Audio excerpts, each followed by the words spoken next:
Bien, señor, buenas noches. Ok, vamos a desactivar los micrófonos de todos para que el sonido les llegue un poquito más limpio. Por un asunto de festividades y todo eso, ustedes es posible que escuchen de vez en cuando algún ruido o algo así, porque la gente anda muy contenta y bueno, y respetamos eso. Les comentaba que en la clase anterior habíamos iniciado a trabajar lo que es un poco la parte de las consultas, los queries. Ustedes saben que SQL Server tiene un lenguaje de consulta o de acceso a datos que se llama Transact SQL, TSQL, como lo quieran llamar, o simplemente query. Ok. Esto consiste en una serie de palabras reservadas, usualmente. Fíjense que si ustedes escriben algo sin sentido, lo escriben en color negro, ¿verdad? Las palabras reservadas del SQL usualmente tienen un color púrpura para las funciones, me parece, y azul para las palabras o los comandos reservados. Conversábamos que parte de la problemática que muchas veces tienen los sistemas es que estas consultas son construidas con una acumulación increíble de malas prácticas. Vamos a ir viendo aquí qué es lo idóneo, cómo se debe realizar y todo lo demás. Y vamos a ver o a tratar de identificar de qué forma en el transcurso de los próximos días, de qué manera el diseño que nosotros hacemos nos va a ayudar a tener buenas consultas. Un mal diseño al final se traduce en tener que forzar el motor de base de datos a hacer cosas con los datos, valga la redundancia, donde abusamos del uso de muchas funciones y límpiame este dato, conviérteme tal valor, todas esas cosas al final lo que hace es que tengamos sistemas lentos y un sinnúmero de problemas de bloqueo en cada aplicación. ¿De acuerdo? Conversamos. SQL tiene una palabra que debe ser la palabra que yo más he escrito en toda mi vida, en mis 18 años, que es la palabra select. La palabra select la utilizamos para darle la indicación al motor de base de datos de que vamos a seleccionar ya sea el resultado de una función o una serie de parámetros o de columnas o campos de una tabla. ¿De acuerdo? Es una palabra reservada. Habíamos creado con un script que yo les envié una tabla que se llamaba clientes. ¿De acuerdo? Esa tabla tiene alrededor de 18,000 registros. Para yo indicarle al motor de base de datos que yo quiero ver todas las columnas y filas de esa tabla, entonces luego de la palabra select escribo un asterisco e inmediatamente después del asterisco la palabra reservada from. Esa es la manera en que se construye básicamente un query. Habíamos conversado que es de muy mala práctica, tener dentro de nuestras aplicaciones y dentro de nuestros store procedures, vistas y todo lo demás, la cláusula asterisco, o sea, seleccionar todas las columnas. En primer lugar, porque si la estructura de la tabla cambia, o sea, si hacemos una alteración, un alter, lo que está utilizando el select asterisco es muy probable que explote, que falle, que dé un error, que arroje un error. Bien. Y en segundo lugar, porque es mentira o muy difícil para no ponerlo todo muy negro o muy blanco, ¿verdad? Este, es muy difícil que necesitemos todas las columnas de una tabla. Usualmente, si vamos a hacer un reporte de ventas por clientes, se me dirán si vamos a poner allí la fecha de nacimiento. Y estoy casi segura de que no es así, a menos que ese reporte sea para utilizarlo en alguna campaña de marketing. De lo contrario, vamos a necesitar que el nombre, el apellido y como mucho el código o la ID de ese cliente. Entonces, lo que se hace es que elegimos cuáles son esos valores que nosotros vamos a seleccionar. ¿De acuerdo? Primer nombre, el segundo nombre y el apellido. Cada campo lo separamos con una coma. Si no lo separo con una coma, vamos a imaginar que aquí el segundo nombre se me olvidó elegir perdón, se me olvidó separarlo por una coma. Entonces lo que va a hacer es que me va a renombrar ese campo con con la palabra apellido, como si fuera un alias. No sé si pueden ver acá el panel de resultados. Es un poco pequeño, acá debajo, donde donde me arroja los resultados de la consulta de arriba. ¿Lo están viendo? En esa zona. Entonces, repito, cada campo, cada columna debe ir separado por una coma. Eso es, ahí tenemos todos los nombres y todos los apellidos de todos los primeros nombres, segundo nombre y el apellido de la tabla de clientes. ¿De acuerdo? Ahora bien, si yo quiero concatenar significa unir, si yo quiero concatenar todos esos campos o esas columnas separadas por un guión, todo lo que tengo que hacer es, les decía también a los que estaban en la clase anterior, que yo copio y pego mucho, porque entiendo que las cosas son para uno facilitarse la vida, ¿no? Todo lo que tienen que hacer es, con el signo de más, separan esas columnas y aquí le ponen por qué lo va a separar, por un espacio, por un guión, como les había dicho, por el carácter que ustedes consideren prudente. Y fíjense que ya eliminamos las comas entre una y otra. Lo que hacemos es que para que esa columna que estamos creando en memoria, dicho sea de paso, porque no es algo físico, sino lógico, cuando lo ejecutemos, fíjense que a la derecha, acá, me está saliendo una cuarta columna, pero me dice que no tiene nombre. Para yo asignarle un nombre a esa columna, todo lo que tengo que hacer es poner una palabra luego de la misma, o la palabra reservada os es lo ideal que siempre la utilicemos, aunque el motor lo entiende cuando no está presente, pero tratemos de hacer las cosas, ya les he dicho, de manera estandarizada. Entonces le asignamos a un alias y le vamos a poner nombre completo. ¿De acuerdo? Cuando ejecutamos, ya vemos que mi columna está totalmente nombrada. Si tienen alguna pregunta, hasta ahí. De lo contrario, podemos seguir. Una función que se utiliza mucho para campos o para columnas que me permiten valores nulos, ¿ok? Es la función que se llama isNull. Esa sí no la vimos en la otra clase. Esa columna lo que hace es, si se fijan acá, voy a borrar todo lo que está escrito. Si se fijan acá, el segundo nombre tiene la opción de permitir valores nulos. No sé si pueden apreciarlo. Esto es porque no todo el mundo tiene un segundo nombre asignado. Entonces, lo que vemos es que para aquellas personas que no tienen un segundo nombre, vamos a ver que nos da la base de datos, el motor de base de datos, un valor diciéndonos, un valor, un mensaje que dice null, que lo que nos está diciendo es que está ausente de valor, o sea que no se guardó absolutamente nada en ese campo, en esa columna. Para nosotros eliminar el null, por un espacio en blanco, todo lo que tenemos que hacer es utilizar esta función que se llama isNull, pasarle como parámetro el nombre de la columna e inmediatamente decirle por qué, o sea, nombre de la columna, una coma, y el valor por el cual vamos a reemplazar el nulo.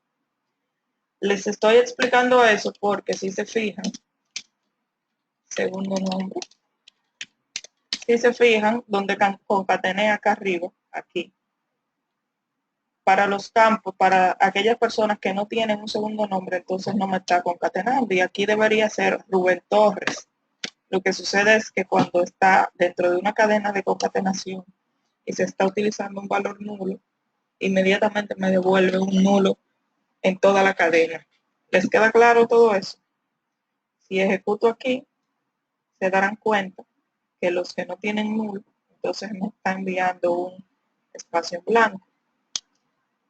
Vamos a mover esto hasta acá. Y vamos a borrar esto aquí. Y vamos a poner esto a que reemplace esto de acá.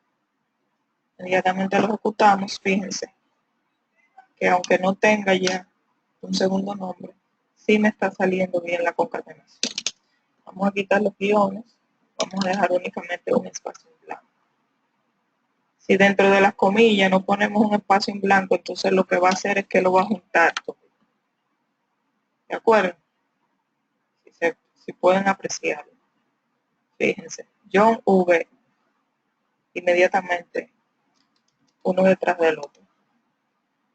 Habíamos hablado de varias funciones para otra cosa. También a las tablas se les pone alias.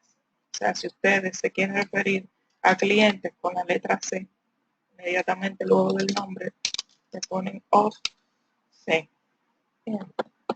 Dentro de las funciones que conversamos en la clase pasada, funciones de caracteres, vamos a abrir el archivo. Ya lo tenemos acá abierto. Lo voy a dejar en mi otra pantalla para no opacar esto. Funciones de cadena o de caracteres.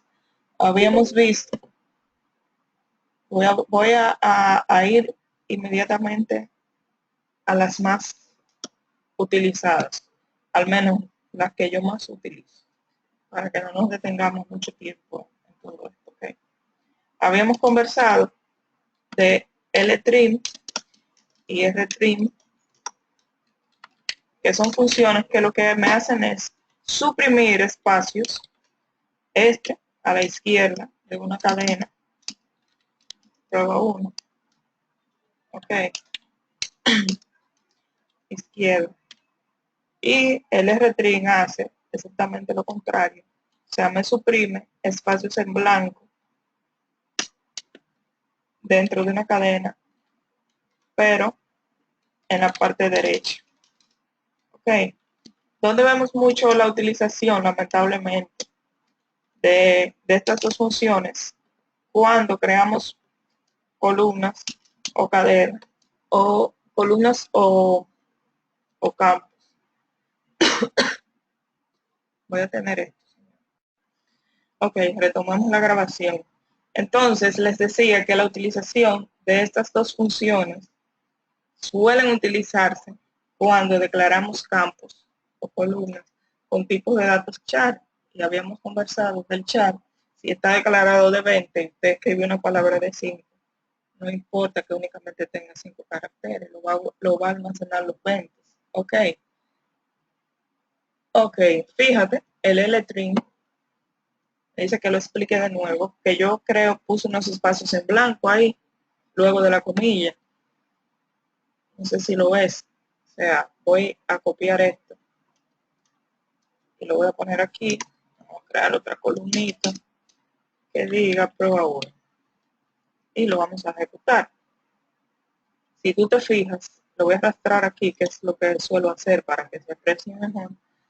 Si tú te fijas, lo arrastro acá. No es lo mismo este que este. Caramba. Ya va. Vamos a arrastrar el segundo aquí. Si te fijas, este no tiene espacio delante y este sí. ¿Logras verlo? Entonces, con el LTrim, lo que hago es que suprimo esos espacios que están a la izquierda. Y con el RTrim hago todo lo contrario. Elimino los espacios que están a la derecha. Ok. Conforme vayan entendiendo un poquito más el uso de las funciones, yo les voy a ir diciendo cuándo y dónde no es muy recomendable ir utilizándolas. Porque recuerden de nada que necesariamente los datos se quieren rápido. No tenemos un sistema que nos permita tirar un reporte que dure 8 minutos generándose. Para mí una consulta que dure 5 segundos ya es exageradamente lenta. ¿De acuerdo? O sea, ahí está. Tapón de 50.000 kilómetros en la 27. Wow. Bueno, yo voy hacia la zona colonial en un ratito. Ojalá todo esté tranquilo por allí. Entonces, les decía que Ustedes tienen el tema de lo que hablamos de los índices para poner una consulta rápida, pero también hay un asunto de diseño. Puedes tener todos los índices del mundo, pero inmediatamente tú empiezas a abusar de las funciones. Entonces, se te ponen un poco lentas las consultas. ¿Por qué? Porque recuerden que esto, aunque diga prueba 1 y prueba 2, se está ejecutando 18.484 veces, que es la cantidad de registros que tiene esa tabla. ¿Ok? Una función muy interesante que tiene el motor de SQL Server es el tu poder seleccionar únicamente cierta cantidad de registros. En esta tú le dices select un top 15 en este caso, y si te fijas, aunque la tabla tiene más de 18.000, simplemente te va a traer 15 filas. Ok, pueden hacer con un top 1 cuando estén probando algo, un top 15. Es bueno que lo tomen por costumbre cuando estén realizando consultas, especialmente en producción, porque hay tablas que tienen tanto y tantos registros que si arrojamos un select asterisco sin algún where o sin un top, entonces es muy probable que afectemos negativamente el rendimiento del servidor. Otra función que vimos y que discutimos aquí es una función que se llama, no me acuerdo, pero lo voy a buscar ahora mismo porque está acá, difference. Esa función lo que hace es que me permite comparar cómo cómo se pronuncian, cómo se parece, perdón, la pronunciación de dos palabras.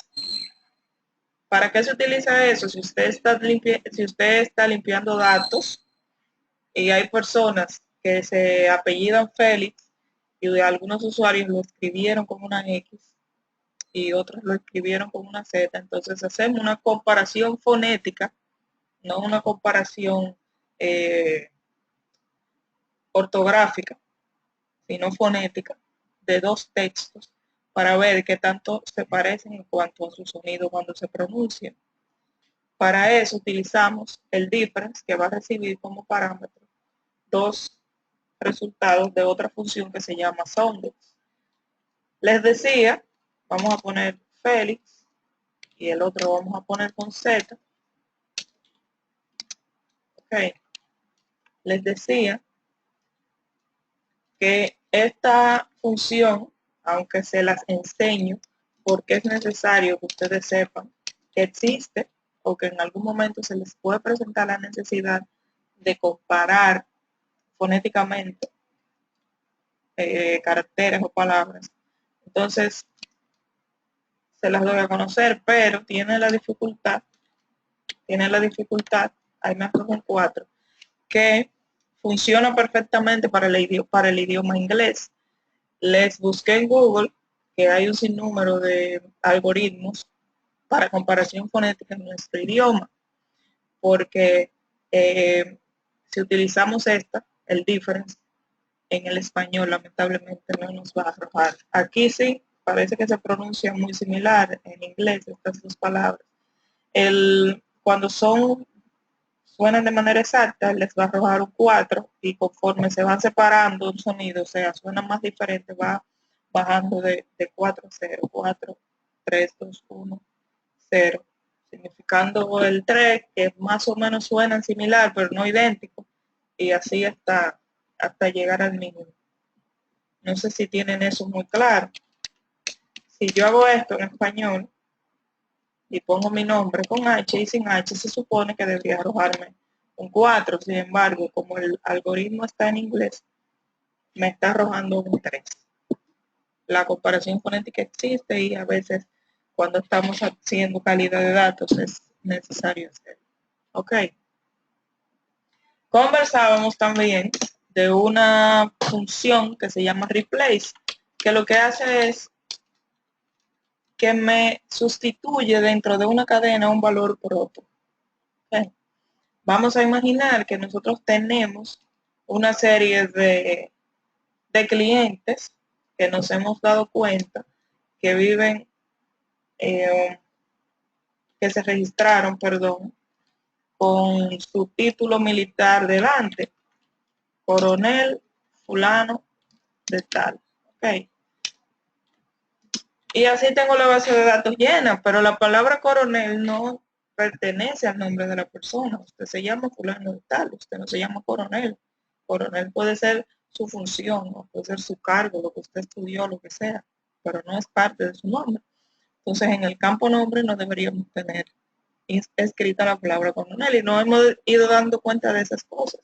Y vamos a hacer una actualización masiva, entonces utilizamos la función replace, que donde quiera que me encuentre, la palabra coronel me la reemplace con un espacio, con nada, porque ni siquiera un espacio. Simplemente la reemplace dentro de la cadena.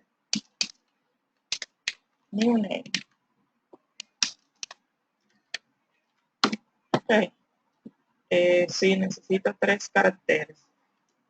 Se me fue la guagua ahí porque ustedes tienen en primer lugar la cadena, que en este caso es el nombre, se llama fulano de tal. Luego tienen, me falta una coma acá, la palabra que van a buscar, que es coronel, y luego tienen con qué lo van a reemplazar. Si ejecuto mi query, verán mi query que el resultado simplemente dice fulano de tal, desapareció el coronel. Eso lo hacemos con el replace. Luego tenemos otra función que en el caso hipotético de que los casos todos lo que tenemos digan coronel, ok, entonces podemos hacer un substring. Esa nos permite de una cadena de caracteres, seleccionar desde una longitud hasta otra. Entonces contamos 1, 2, 3, 4, 5, 6, 7, el espacio, el 8, y le decimos que de esa cadena me seleccione desde el carácter 8 hasta el infinito, 50, por poner un ejemplo. ¿Ven lo que les digo? Si hacen desde el 2, entonces va a decir oronel sin la C. Bien, si tienen alguna pregunta, hasta ahí, no. Luego tienen funciones que son un poquito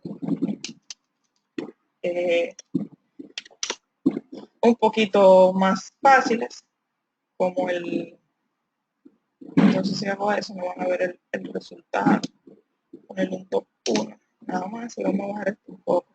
Hay un sonido de unos fuegos artificiales de fondo, no sé si lo escuchan. Ya estamos en Navidad, señores.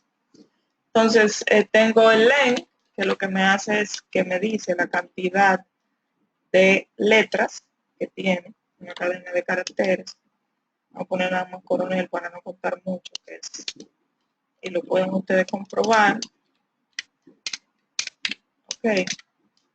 Entonces a F5 me dice que la palabra coronel tiene 7 letras. Si ustedes la cuentan, efectivamente. Tenemos el lower, que lo que hace es que me convierte una cadena que está en mayúscula a minúscula. Y minúscula. Y tenemos el upper, que hace todo lo contrario, una cadena que está en minúscula, la convierte a mayúscula. Si vemos rápido me dice. Pero es un tema de que ustedes agarren y practiquen y practiquen y practiquen hasta que se las aprendan. Chévere. Fíjense aquí, la minúscula, o sea, esta que está aquí, la palabra mayúscula me la puso al contrario y viceversa. Esas fueron más o menos las que vimos, o las más utilizadas, diría yo, dentro de las que vimos en la clase anterior. Quería hacer eso para que quedara grabado. Luego vimos una serie de funciones numéricas. Funciones numéricas, desde que yo encuentro el PowerPoint, funciones numéricas son matemáticas. Aquí no nos detuvimos mucho, porque no son funciones que se utilicen así tantísimo, ¿no? Pero bueno, tenemos en primer lugar ABS, que me devuelve el valor absoluto de un número. Ustedes Ustedes todos saben cuál es el valor absoluto del número, ¿verdad que sí? Entiendo que sí.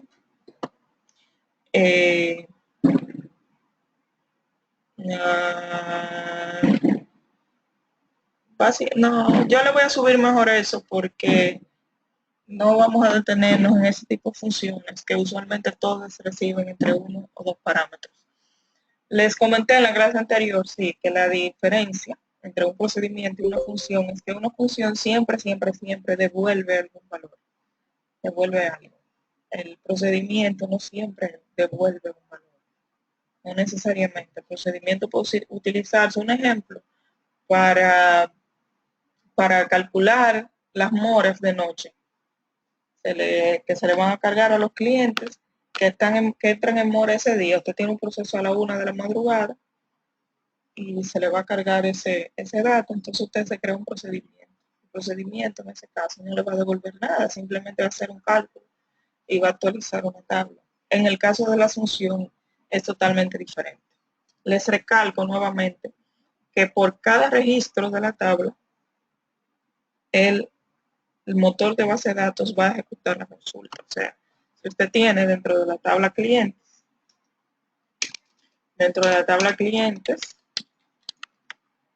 tiene el nombre, el primer nombre, ¿verdad? Y le damos a F5. Y usted, ahí tenemos 18,000 y tantos de nombres. Y usted le pasa esta función acá.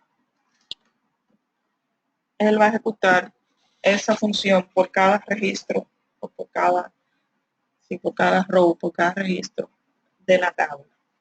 Lo que significa eso que si abusamos de ella, como ya les había dicho anteriormente, entonces vamos a generar un problema de performance, de rendimiento, entre otras cosas que vamos a ir descubriendo. Otras de las funciones que tiene SQL Server, y estas sí tienen, por favor, que practicarlas, pero practicarlas hasta que se las aprendan, ¿no? Son una serie de funciones de fecha y hora. Se utiliza más la de fecha, al menos en mi caso, y entiendo que para la mayoría de los casos también, donde en una compañía ustedes saben que el asunto de cuándo sucedieron las cosas es muy relevante. Entonces, ustedes imaginemos una tabla que tiene, como una que tengo yo allá, con unos 20 millones de registros. Cuando la voy a llevar al BI, 20 millones en mi base de datos de producción, cuando la voy a llevar al BI, a mi base de datos de consulta, de reportes, que se actualiza cada 3 horas aproximadamente. Entonces, si borro la tabla de destino completa, y trato de insertar todos esos registros, estamos hablando de una duración aproximada de 4 horas, considerando que esa tabla tiene esa cantidad de registros, más de 20 millones, pero hay otras que tienen 7 millones, 8 millones, y así por el estilo, que si las borro todas y trato de insertarlas, estamos hablando de horas. Como estamos hablando de horas, entonces los usuarios cuando van a poder consultar, en qué momento esa data va a estar fresca, si estoy borrando e insertando, ¿de acuerdo? Por eso la importancia de que ustedes creen campos de control. Un campo de control, recuerden que yo les decía que necesitan tener una fecha de creación. ¿Por qué? Porque la lógica mía, lo que yo hago es, para el asunto de traer los datos de un lugar a otro y tenerlo actualizado, es que selecciono de mi base de datos de BI o de reporte, ok, para todas las tablas, los registros, el máximo ID,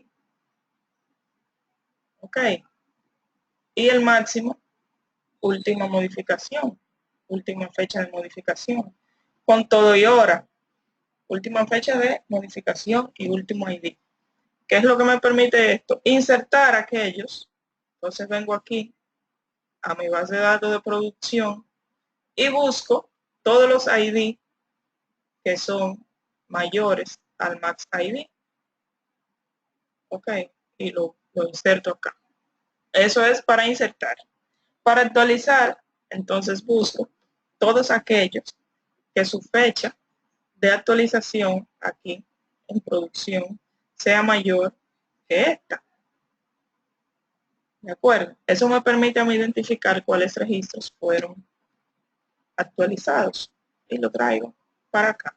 O sea, ahí sí, borro esos que están actualizados, pueden ser 5, pueden ser 4, pueden ser 10, y vuelvo y los inserto. Pero no estoy comparando campo por campo, ni tabla por tabla, registro por registro, porque tengo una serie de controles que me permiten a mí identificar todo eso. Para yo llegar ahí, necesito obligatoriamente entonces conocer las funciones que le comentaba, que son funciones de fecha y hora. ¿Okay? SQL Server maneja varios tipos de datos de fecha y de hora, valga la redundancia. Usted tiene tipo de datos que son date, que van a tener el formato, año, mes, día, tienen time, van a tener horas, minutos, segundos, nanosegundos, menos de nanosegundos, vainita, vainita, vainita. Y vamos a tener small daytime, que ese tiene año, mes, día, ¿verdad? Hora, minutos, segundos, nanosegundos, con un intervalo que va o que llega, me parece, al 2079. Y tenemos, ese es el Small Daytime, que es el que usualmente utilizamos cuando queremos guardar fecha y hora. Tenemos el Daytime, que es el mismo formato del anterior, lo único que llega al año como 9.999, una cosa así. ¿Cuál es la ventaja o desventaja de uno y otro?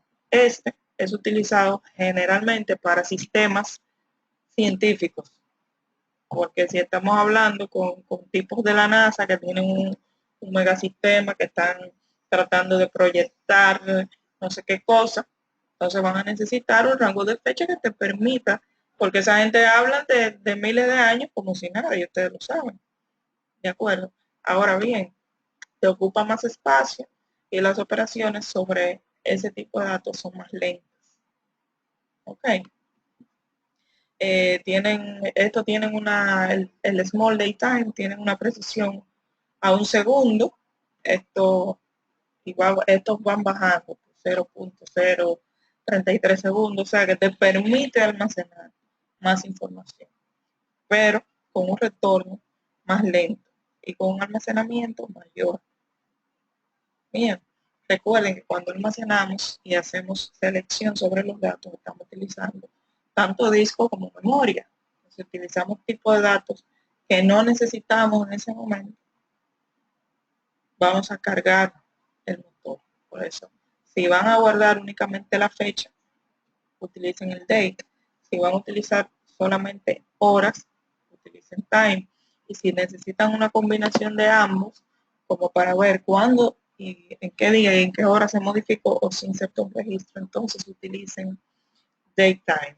Bien, SQL tiene también otros tipos de fecha, de datos tipo fecha, que yo no he tenido la oportunidad de usar, que los que nos permiten es almacenar, me parece que es Daytime Offset, nos permite almacenar la fecha con la zona horaria, ok, en formato UTC. No sé si conocen ese concepto. Ustedes saben que ahora mismo yo inserto en mi servidor, bueno, para no cambiar el tema, para no cansarles el tema, eso es lo que permite que cuando ustedes entren a Amazon y vean un número de orden, como ya usted le dijo, en qué lugar usted vive, entonces si te fijas en la hora va a tener tu zona horaria, va a tener el día y la hora que usted compró ese artículo en tu horario local. Ok, no va a utilizar una hora genérica como sucedía antes, cuando empezamos con este tema de este cybermundo con el internet y demás, donde veíamos muchas veces que la fecha y la hora, especialmente de los correos, ¿quiénes aquí utilizaron Mail? Que tú tenías que investigar dónde estaban esos servidores de esos correos y empezar a decir, bueno, Eso está ubicado en Canadá y hay unas cuantas horas de diferencia, entonces uno fue a las 4, se fue a las 6, y cosas así como esas sucedían. Actualmente ya eso no pasa, porque los sistemas manejadores de base de datos te permiten almacenar y visualizar los datos de acuerdo a tu zona horaria. Si ustedes pueden hacer la prueba ahora mismo con alguien que esté en Estados Unidos, más hacia el norte, que cambie el horario, ustedes le mandan un mensaje por WhatsApp y el WhatsApp le está mostrando a ustedes su hora y su fecha local, pero a la persona que está recibiendo el mensaje le está mostrando la de él. ¿Me copian la idea de lo que le estoy diciendo? No sé si se me están enredando. Sí. Ese tipo de datos se llama Daytime Offset. Pueden profundizar un poco más al respecto. Entonces, les vuelvo y les digo, las fechas tienen una importancia vital, enorme, en las bases de datos. Recuerden, siempre su diseño debe incluir la fecha y la hora en que se creó ese registro, siempre, y la fecha y la hora que ese registro se modificó, la última fecha y hora. Siempre. Porque vamos a orientar nuestro diseño a lo que desde el principio les he venido diciendo, a explotar esa información. Explotar esa información significa que yo no voy a tener 10 usuarios de la gerencia, de la dirección, de la presidencia, dándole piña en buen dominicano al servidor, haciendo mucho select, sino que yo voy a crear un ambiente para reporterías y el yo mover esos datos, el yo manipularlo, el moverlo de un ambiente a otro, implica que yo deba conocer qué es lo que voy a mover. Porque cuando tenemos basecita de datos de 2 GB y de 3, es muy fácil borrar todo y volver a crearlo. Pero cuando estamos hablando que tú tienes ya una base de datos de casi 1 tera y el BI te está ocupando unos 30, porque al BI unos 30 GB uno siempre se lleva mucho menos, 30, 40 GB. Entonces no puedes borrar todo, a menos que tú le digas al presidente o al gerente o a quien sea que va a tener un día de diferencia. Y recuerden que ya hoy día eso no es competitivo, no lo es. Se necesitan los datos al momento, ahí actualizados. Necesito ver qué está pasando. ¿De acuerdo? Bien, entonces, para manipular las fechas, ya les decía, vamos a crear a declarar aquí una variable. Si pongo la arroba delante, es un éxito. Si la encuentro también es un éxito. Vamos a ponerle un nombre corto, fecha, y la vamos a declarar de tipo datetime. Ok. Hay una función de SQL que me permite obtener la fecha y la hora. Es esta que está aquí. Se llama getDate, seguida de un paréntesis. Cuando las funciones no llevan o no reciben ningún parámetro, de igual forma deben ponerle su paréntesis de apertura y de cierre. Si se fijan, ahí les da la hora en formato datetime. Okay. Entonces, lo que estoy haciendo aquí es que estoy declarando una variable que se llama fecha. Para declarar una variable, primero pongo declare y luego una arroba con el nombre de dicha variable. El tipo de datos, y si quiero asignarle el valor directamente acá, lo puedo hacer, o puedo hacer lo siguiente, set igual, lo copié a esto. O pueden hacer esto, select arroba fecha, no la copié, igual a esto. Cualquiera de las tres formas funciona perfectamente para asignar el valor. La desventaja del set es que si estamos asignando o necesitamos asignar un valor de un query y trae más de un row, va a explotar. Este lo que hace es que le asigna el valor del primero, aunque traiga más de uno. Para lo que van un chin más adelantado, los demás no se preocupen por esa parte. Entonces, ya tenemos aquí vamos a ponerlo desde el inicio y vamos a borrar todo esto. Nuestra primera función de tipo fecha, que es obtener la fecha y la hora del servidor actualmente. Luego tenemos una función que se llama daypart select daypart, y aquí ustedes le pasan el parámetro que desean obtener. Si lo que queremos es el año, entonces vamos a escribir así mismo en inglés la palabra year y le vamos a pasar acá la función o la variable de donde queremos obtener ese valor. ¿Qué sucede? Que en esta parte de acá él está esperando una variable o una función de tipo fecha. Si yo pongo aquí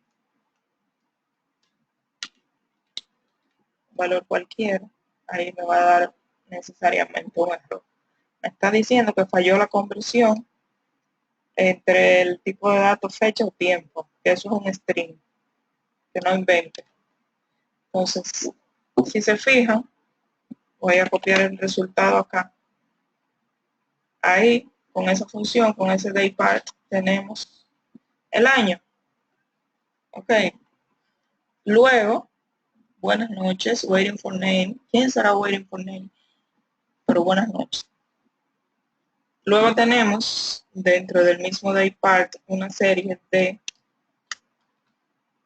parámetros a pasar en la primera parte.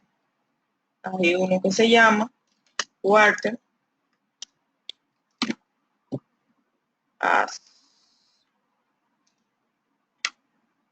Me está diciendo, el quarter es el cuatrimestre del año. Para la fecha de hoy, el cuatrimestre es el 4. Son 4 cuatrimestres al año. Si yo cambio la fecha, podemos poner enero. Vámonos con el 2017 para ir acostumbrándonos. Entonces me debe dar aquí un 1 en el primer cuarto, que es el primer cuarto. ¿De acuerdo? Si quiero el mes, month. Esto es como hablar inglés con la computadora. Me va a dar el número del mes. Si quiero el nombre del mes, eso se lo mostré en la otra clase, pero no quedó grabado. Con el day name.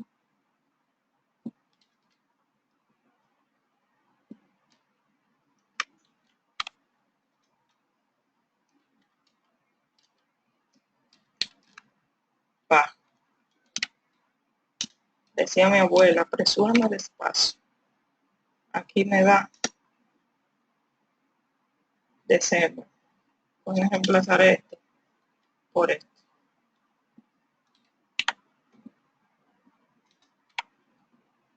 Diciembre. En inglés. Olvidé traerle la función para ponerlo en español, pero se los voy a publicar. Ok. Eso funciona a partir con el forno, pero la memoria mía últimamente está chipeando fuertemente. Eso recibe tiny.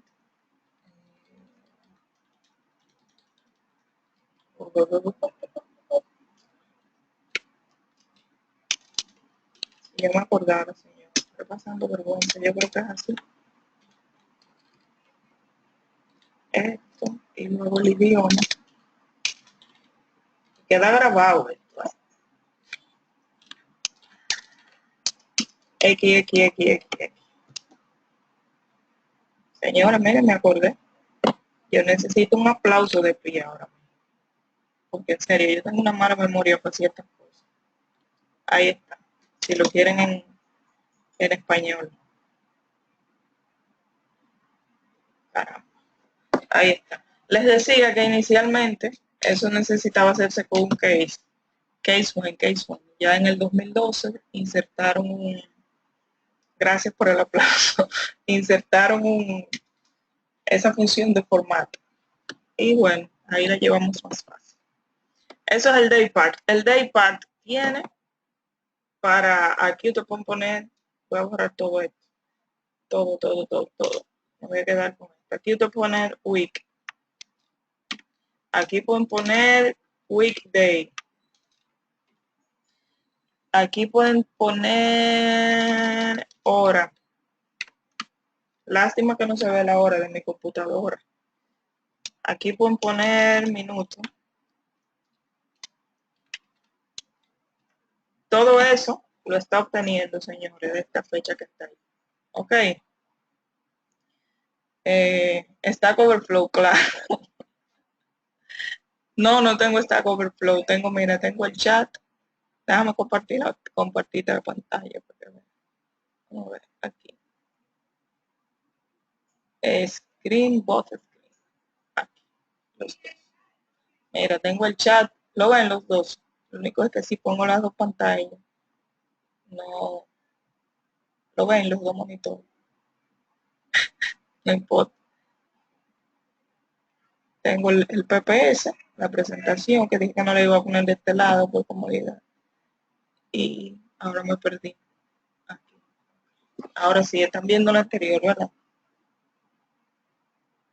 Sí. Ok.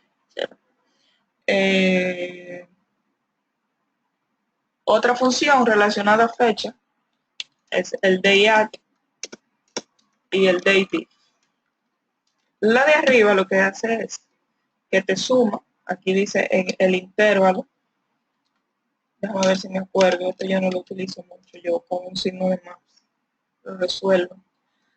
¿Cuánto lo vamos a incrementar en 2 años? Y la fecha. Okay. Y este, el de abajo, lo que hace es que les resta en lo que yo les diga que resta. Vamos en primer lugar.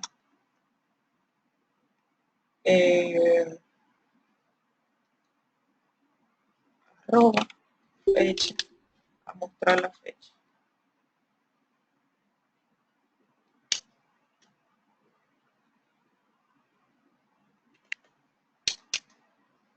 El de abajo está mal, de adelante se lo digo de antemano. El de arriba es la fecha actual para que vean la diferencia. Voy a quitar este 216. Y luego esta que está acá es donde le estoy diciendo que le agregue 2 años a esa fecha. Entonces 2016 al 2018. Apunten por ahí a hacer un query para calcular la edad de una persona, considerando que si el mes de la persona no ha pasado, que si cumple años, si estamos en enero y la persona cumple años en febrero, como quiera, el te le va a calcular un año más. Entonces necesitan hacer esa validación. Ese es el day-at, es para agregar valores. El day-diff, si es para restarle, entonces lo ponen negativo, naturalmente. O sea, si lo corro aquí, el 2016, aquí me va a dar una fecha del 2014. Bien, finalmente, el day-diff lo que se hace es que resta entre una fecha 1 y una fecha 2. La diferencia entre dos fechas, 2016, 0101, y ahí dice que es un 0. ¿Por qué? Porque yo le estoy diciendo que lo reste en años. Ahora, si yo lo pongo en meses y lo ejecuto nuevamente, entonces si me dice que entre enero del 2016 y la fecha de hoy hay 11 meses de diferencia. ¿De acuerdo? Ese es el day. Ya se me está yendo la voz totalmente.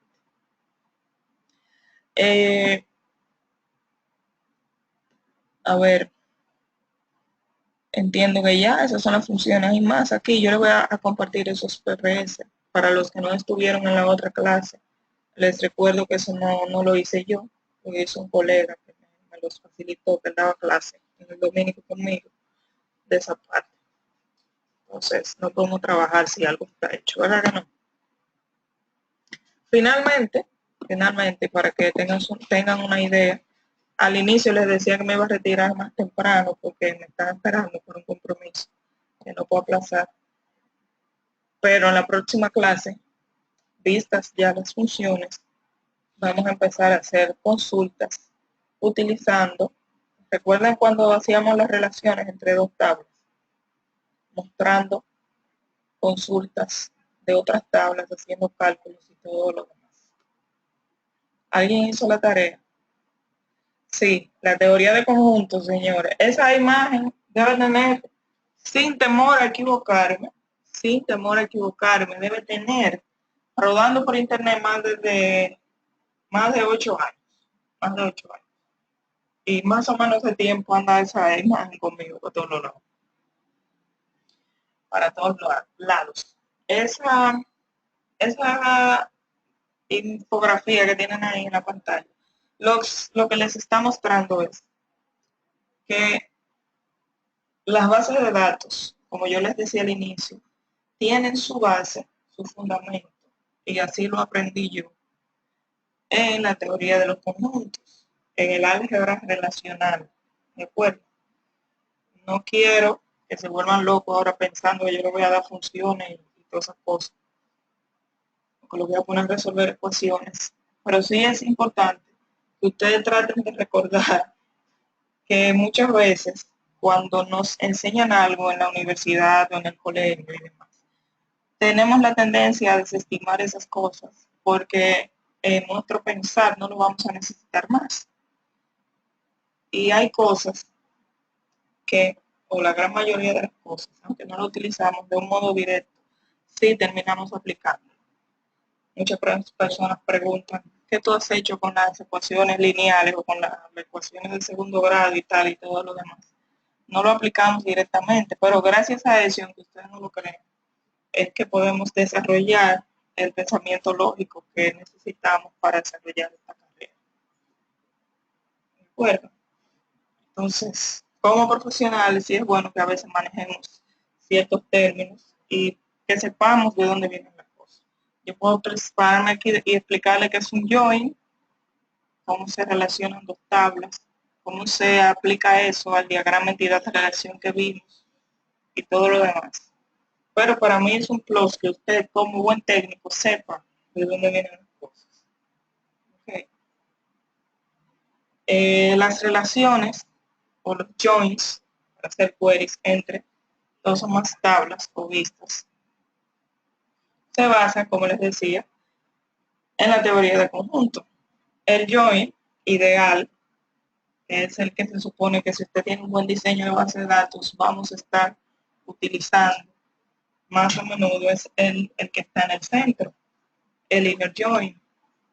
Ok, usualmente esa relación se da en una cardinalidad o en una relación de uno a muchos, donde me dice que todo lo que yo tengo en la tabla A tiene su correspondencia en la tabla B.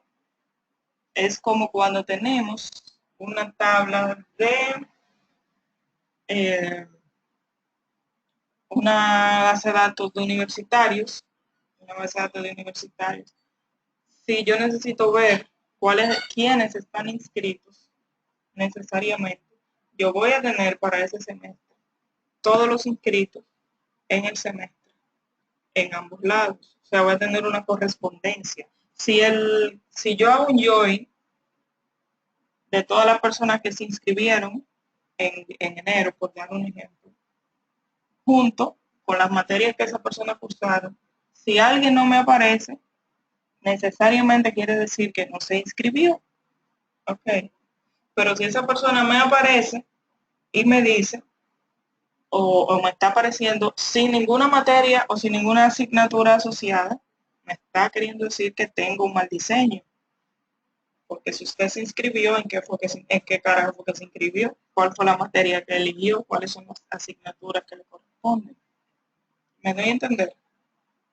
Entonces, la primera de todas es el inner join, que lo que me permite es que nosotros podamos hacer lo que veíamos al inicio, cuando teníamos la tabla de Excel, no sé si logran recordar, que teníamos una tabla que se llamaba clientes y una tabla que se llamaba direcciones, otra tabla que se llamaba teléfonos.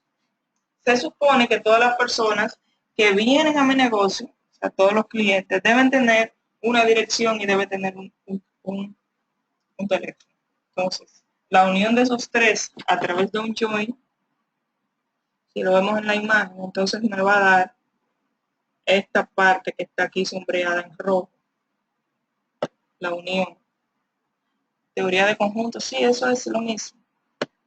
Teoría. No es una cita, señores. Alguien a quien yo aprecio bastante está de cumpleaños y debo ir necesariamente, con todo y el tránsito y todo lo que viene. Sí, eso es matemática básica. Entonces, ese es el inner join, el que está en el centro. En un mundo ideal, debe ser el más utilizado si tenemos un buen diseño, repito. Ahora, hay teorías o reglas de negocio donde muchas veces tenemos para varios procesos los mismos protagonistas, pero con diferentes rutas críticas. Me explico. En el caso de donde yo trabajo, vamos a registrar proveedores que son personas físicas, proveedores que son personas jurídicas, pero dentro de las personas jurídicas yo puedo tener cooperativas, puedo tener sociedad gubernamental, ¿de acuerdo? Puedo tener consorcios y para cada caso en particular, entonces yo capturo o no una serie de datos. Las personas físicas son muy chéveres de capturar, pero para las personas jurídicas, las empresas y demás, yo necesito capturar que, por ejemplo, los accionarios. ¿Quiénes son los accionistas de esa empresa? ¿Qué cantidad de acciones tienen? Todo lo demás. Para la persona física puede que a mí me interese capturar su fecha de nacimiento o su estado civil. Una empresa no tiene fecha de nacimiento o no tiene estado civil. Entonces, en esos casos, sí se justifican relaciones o asociaciones como la que yo tengo acá, a la izquierda, donde puedo tener una serie de proveedores en el lado A que no necesariamente tengan datos en el lado B, o sea, en una tabla determinada. Me doy a entender. Pero eso se hace cuando las reglas del negocio me dicen a mí que debe hacerse así. No porque yo tenga un mal diseño en mi base de datos que me permita en mi sistema guardar un cliente sin teléfono o guardar un cliente sin dirección. Cuando mi regla de negocio me dice que cada cliente debe cumplir con esa regla. ¿De acuerdo? Y ese es el tema con los joins. Cuando utilizamos mucho left join en todas las tablas es porque hay una de dos: un mal diseño o inseguridad de parte de la persona que está haciendo la consulta. No confía en el diseño, no confía en los datos que hay ahí y en que eso le pueda arrojar el resultado que desea. Entonces viene el tema de que utilizamos en un mismo select, utilizamos tabla 1, left join, tabla 2, la relación acá. Ustedes van a ver cómo funciona todo eso. Donde tal campo sea igual a tal campo, left join. Pero eso no es todo. También vienen aquí y díganme que ustedes no lo han hecho. Díganme ustedes, Irving, dime que no, por favor. Y le meten un hermoso disco. Entonces, ¿qué están haciendo ahí? Están forzando un motor de base de datos a traer información que quizás no tiene la integridad correspondiente. O algo anda mal en su cuerpo y usted se está curando de salud para que las cosas no salgan duplicadas. Bien.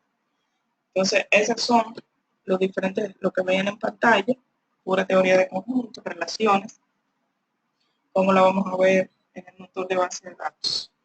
Me hubiese gustado quedarme 15 minutitos más, pero ya la garganta no me da para más en el día de hoy y aparte de que debo salir. Okay. Voy a tener la grabación, vayan pensando que eso es lo que vamos a ir viendo en la siguiente clase. El martes, el jueves próximo, va a ser el último del año, porque voy a tomar unos días de vacaciones y eso incluye usar poca computadora. Voy a leer y a disfrutar de mis padres. ¿De acuerdo? Entonces, le tengo aquí.